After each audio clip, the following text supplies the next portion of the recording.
was going to stay in Huesca tonight, but the camper van area is absolutely rammed.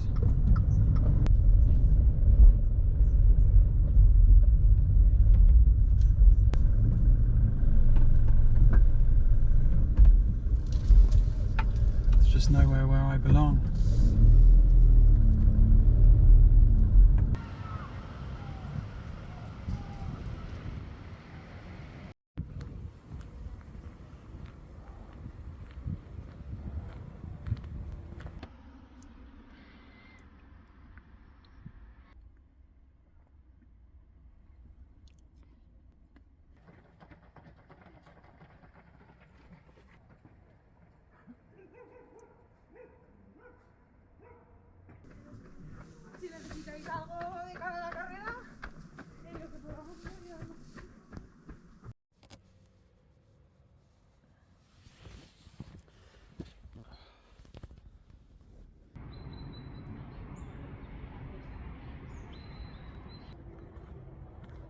Well, that was a pretty quiet sleep down there.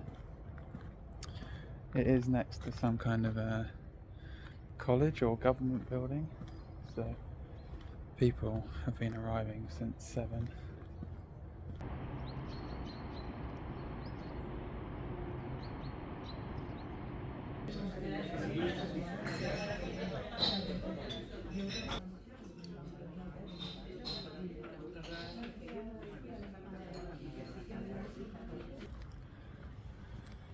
The best thing about pub, cafe or restaurant for me is just being in a nice space away from my car with locals, and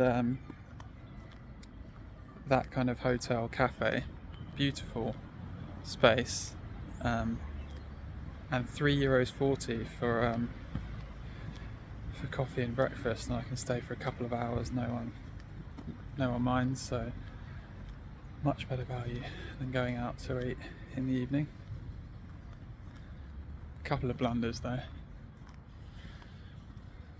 Espresso in Spanish is called Cafe Solo, which I didn't realise. And I asked for pan con tomate, which I kind of researched back at the table. It's actually called tostada. And I thought tostada was something else. So she was like, tostada? I was like, no, pan con tomate. She's like, tostada, like toasted. No. Oh, so embarrassing.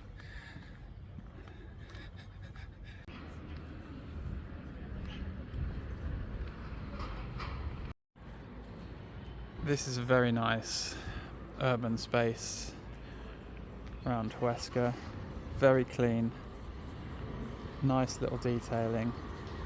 Good mix of old and new. Good pedestrian access.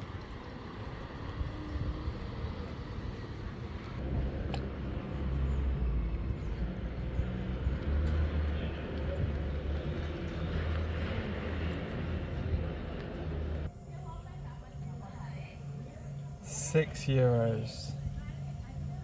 €5.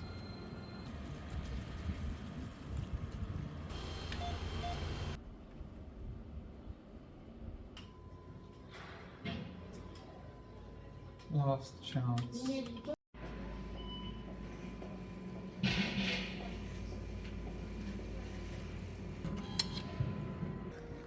Ibercaja. Worth the hunt in the end.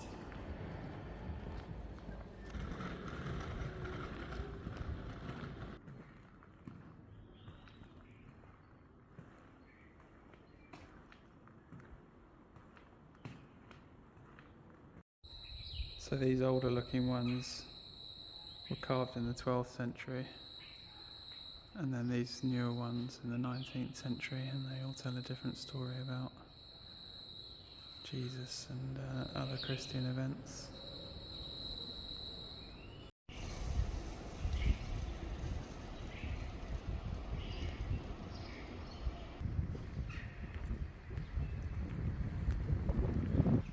Very pleasant little town, Huesca.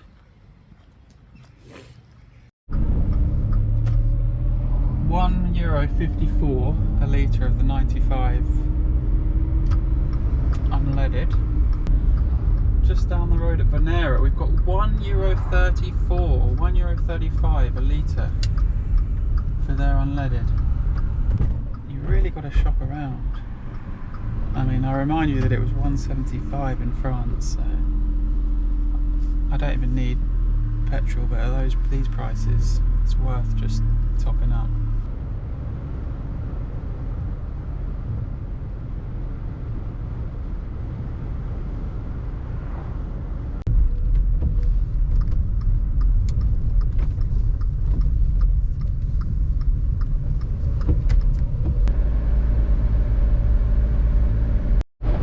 Well, I've come up into the mountains again, because this is kind of the last chance I'll get. As I head west, the mountains just aren't, they flatten out a bit. So I've come to Ordesa, which is quite remote, but there is a car park here. That is a fairly unambiguous sign as well.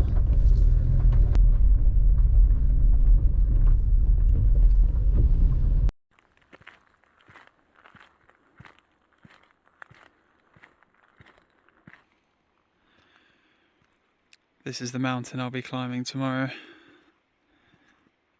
It's extremely steep and large.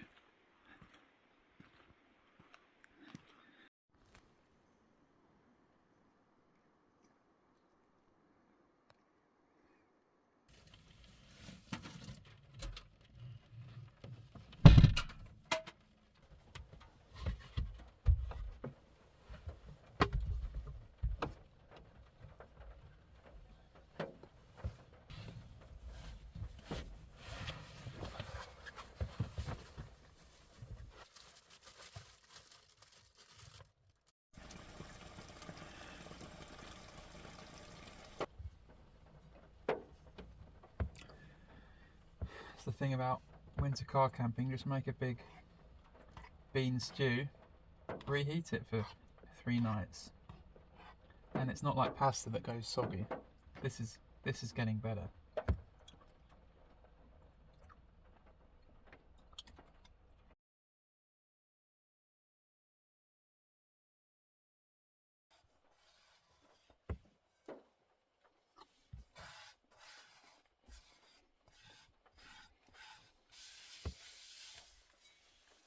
That's it. Easy.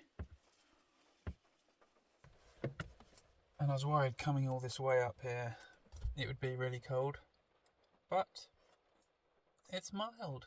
It's mild.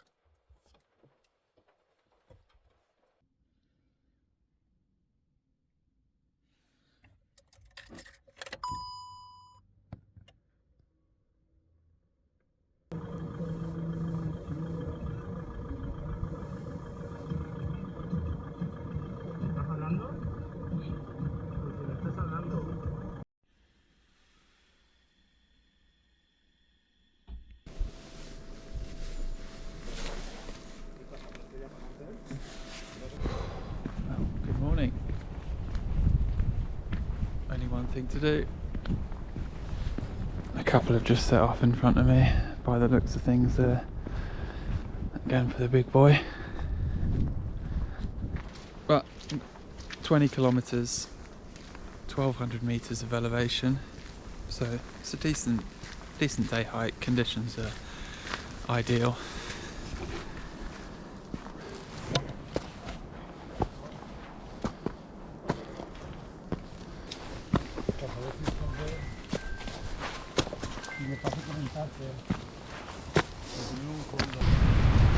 Well, climbing's not too bad. About 2/3 of the way up this first bit, it's fine.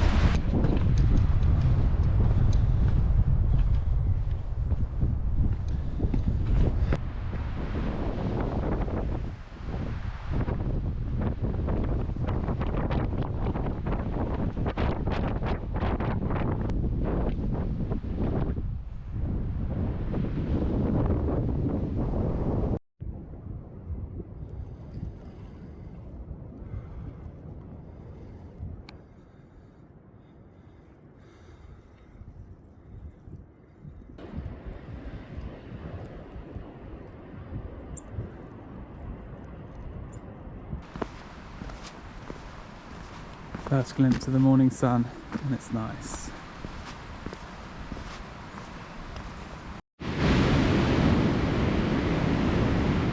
All that wind's flying directly up. Look, perfectly still here.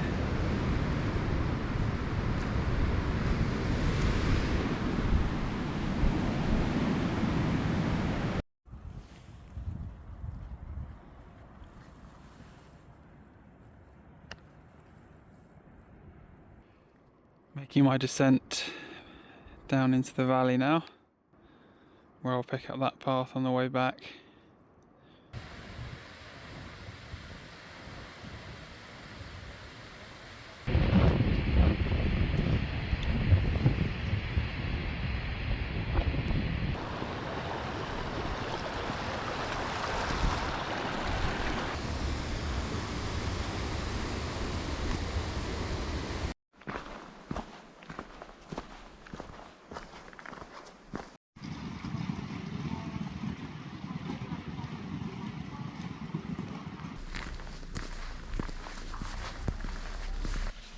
Oh, 6 hours.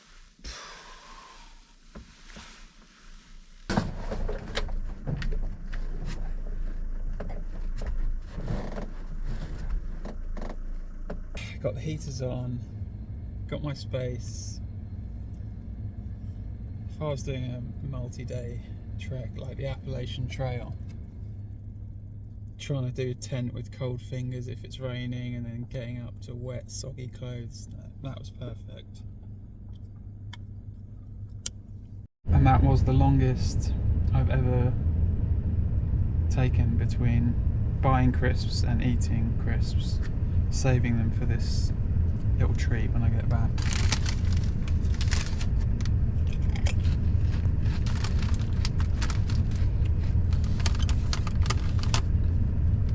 Barely.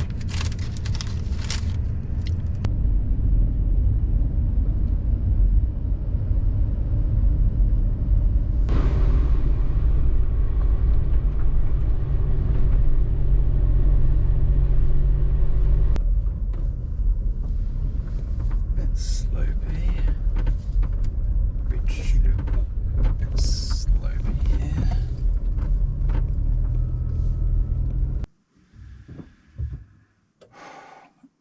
Well, I just did a look for out of the way car parks. I think this fits the bill. Didn't pass any cars. I think there's another camper there.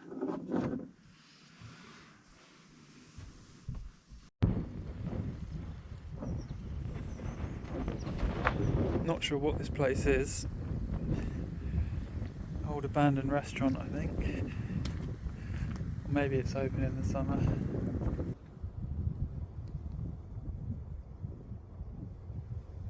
Legionaries in their bright armour, the sea thick with ships, all sailing to Rome to restore its ancient republic.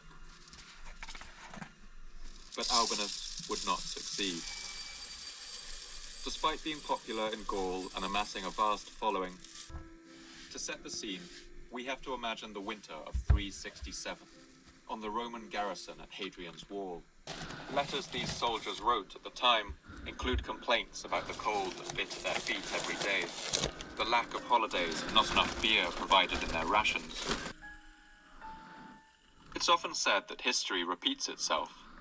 We're told that if we study its lessons, we can avoid making the same mistakes twice. But I think that happens a lot less than people realize.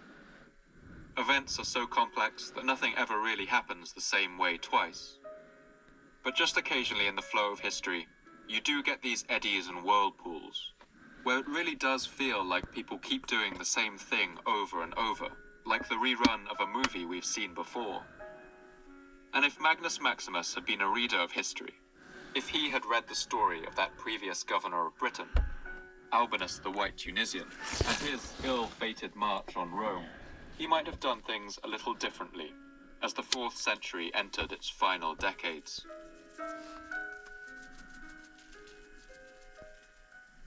The Scots from the northwest and the Picts from the north, like hungry and ravening wolves, rush with greedy jaws upon the fold which is left without a shepherd.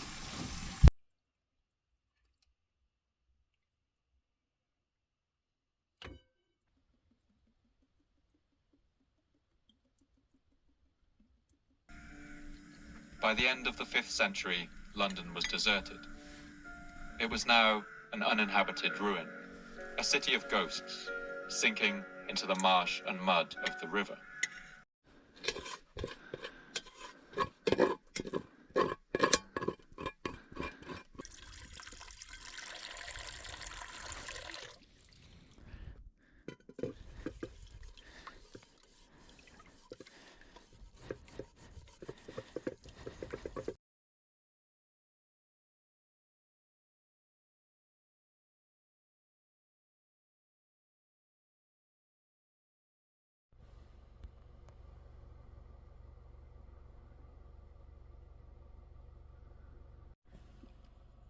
So this guy doesn't walk his dogs, he just brings them in this trailer,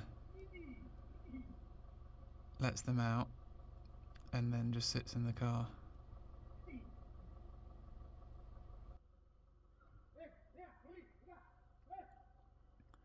And then just shouts at them. Not the most welcome morning car park visitor. Yeah, get back in that trailer.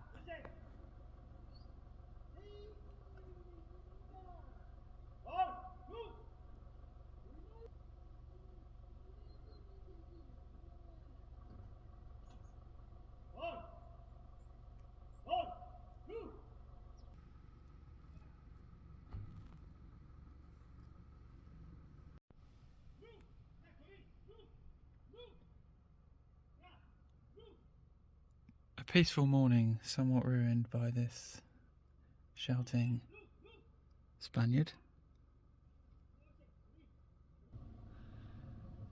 Captured. Oh, and there's not another one, is there?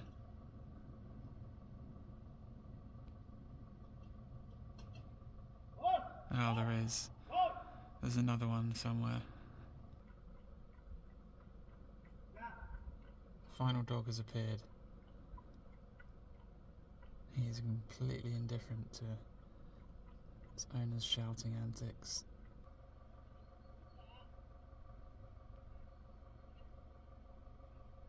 Get in there.